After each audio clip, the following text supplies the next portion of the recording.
जोहार गे अलिंग नोआ तुलसीउटू माझी बाबा अदो नोआ बिचार दुड़ुब हुई लेन गया नोआ आडे पासे माझी हो सांगे को हुई लेना अदो ओना इदी काते जो दुपड़ुब मा हुई लेन गया अदो ओका हो अलिंग मा बलिंग फाइनल दाड़ियादा अदो हेलो गाते को सनाम को सगुन जोहार मसीदा ऑफिशियल यूट्यूब चैनल रे आपे सनाम को सगुन अतांग दाराम तबे गाते को निया को दिन रे आपे चिल कहना पे आसो कने मौज आर नापाय गे हेना पे आर इंगो मौज आर नापाय गे हेना तबना तबे दिलाबुन गाते तिहिया वीडियो रे अबोन कलमरा इंटरनेशनल ब्लॉगर लाबा हांसदा तो लाबा हांसदा अबोन बड़ाय गया किछु दिन लहा रे पूरा वीडियो वायरल कान ताय तेना जे उनी मिटन कुड़ी गज अचो कदिया मेनते उन रगी उनी रेन बाहू को चिले को ओका करे मेना को सनाम को नाम तु एन तकोआ नाम तु एन तया को आर मिटन गिद्रा होय तु एन तया आदो गाते को उनकिन गे नितो उनिया गे नोआ दरबार से उनिया गे बिचार हुयुक कना लाबा हांसदा ससरल रे आदो चिक बिचार होइना आर ओंडे तिना हड़ को जरवाव कना देलाबुन तिहिं पूरा पूरी अब नोआ वीडियो बन नेल नाम कोआ आर ओंडे नि मंझी बाबा ची ए मेन केदा नोआ बिचार बखराते ओना हबन आंजोमा आर लाबा हांसदा दबन बड़ाय गया नोई दो ओडिसा रेन कनाय आर अडी मारंग ब्लॉगर कनाय यूट्यूब रे उनी दो पूरा पूरी ब्लॉग वीडियो बनावा आर ओना हो इंटरनेशनल ब्लॉग वीडियो बनावा माने गोटा दिसमे दाड़ाना गोटा दुनिया दाड़ाना उनी दो आदो ओनाते उनी पूरा फेमस गया आर फेमस कारण तेगे उनी दो आज रेन बहु तहु सनामे बगी गिडी का को थेनाय आर होय दाड़ेया जहाय कोटेन लयो कन थेनाय से चेका कन थेनाय इन दो माने डंगुआ गिया से चेका गया मेनखान उनिया बापला कते 10 बछर उनी दो आज रेन बहु आर गिद्रा सला अलग रेगी तहन कन थेना आदो चिक उनकिन तलारे चिकाव कना नोआ दो बाबोन लई दाड़ेया आदो दिलाबुन तिहिं अबोबन गालमराव से दरबार ओना वीडियो क्लिप थोड़ा बन नेल लगे और ओंडे नि मंझी बाबा नोआ गालमराव बखरा चिक कोई लई किदा ओना बन नेल लगे दिलाबुन तबे बन स्टार्ट कर लगे गाते को नोडे जहां भीड़ बन नेले कान नोआ दो इंटरनेशनल ब्लॉगर लाबा हांसदा और उनी आइरेन ओड़ा हड़ उनकिन तला रिया गपाल मराव कना उनकिन दो अडी दिन खन मिठेन बनु किना और लाबा हांसदा दो उनी बाय दोहय ये मेनदा ओना तगी नोआ गालमराव दो को हहो कदा नोआ दो 20 तारीख हिले नोआ गालमराव दो दोहो का जोहार गे अलिंग नोआ तुलसीउटू माझी बाबा अदो नोआ बिचार दुड़ुब हुई लेन गया नोआ आडे पासे माझी हो सांगे को हुई लेना अदो ओना इदी काते जो दुपड़ुब मा हुई लेन गया अदो ओका हो अलिंग मा बलिंग फाइनल दाड़ियादा अदो नेक्स्ट नेल अब ओका लेवल चला कना ओना रे आरबो बिचारा अलिंगा मेन दो आर नोडे मा बाले बाले न्याय बाले एम दाड़िया तबे गाते को अब नोंडे हड़ को बन नेल के कोआ पूरा भीड़ को जरवालना आयो हड़ बाबा हड़ सनाम लेकान हड़ नोडे को जमालना एनते लाबा हांसदा दो अडी मारांग नामी हड़ कनाय आर यूट्यूब रे पूरा पूरी उनी दो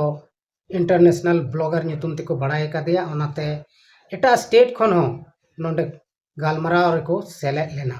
मेनखान गाते को अडी दुख रिया कथा दो नोआ गे नोंडे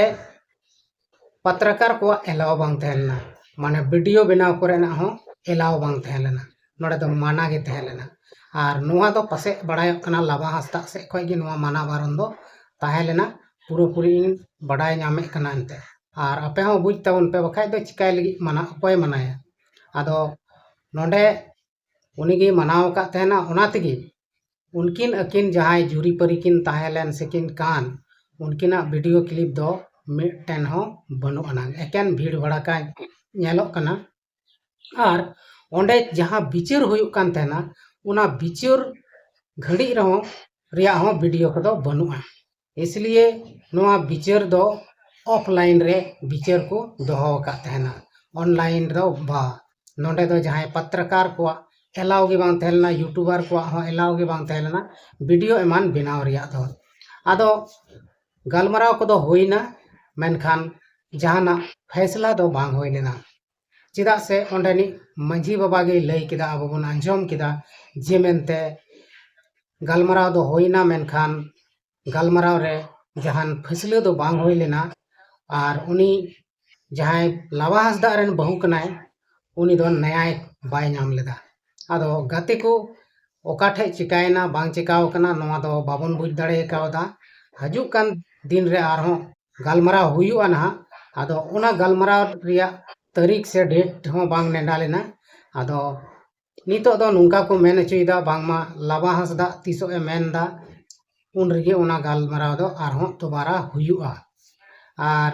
लाभा हांसदा दो क्लियर किदाय निया दो बडाय ᱧᱟᱢᱚᱜ कना जे मेनते उनी बहु दो बाय दोहैया मेनखान लाभा हांसदा रेन जहाय बहु कनाय उनी सावते आरहों ताहे रुवाड़ोग गे मेनदा आदो नोंडे गे पासे जहान एटकेटोणे हुइना ओना तेगे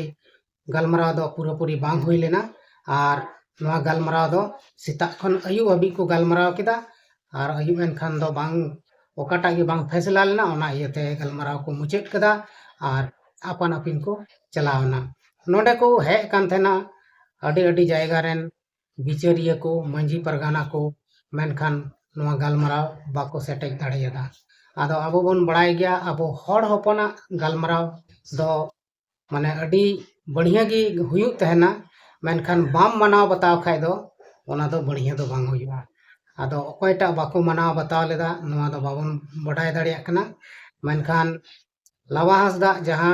उन मरांग हड़ कनाय मेनखान नोंका कमियाय मेनते अकोय हां बांग को हुदिस का तहना आर नितो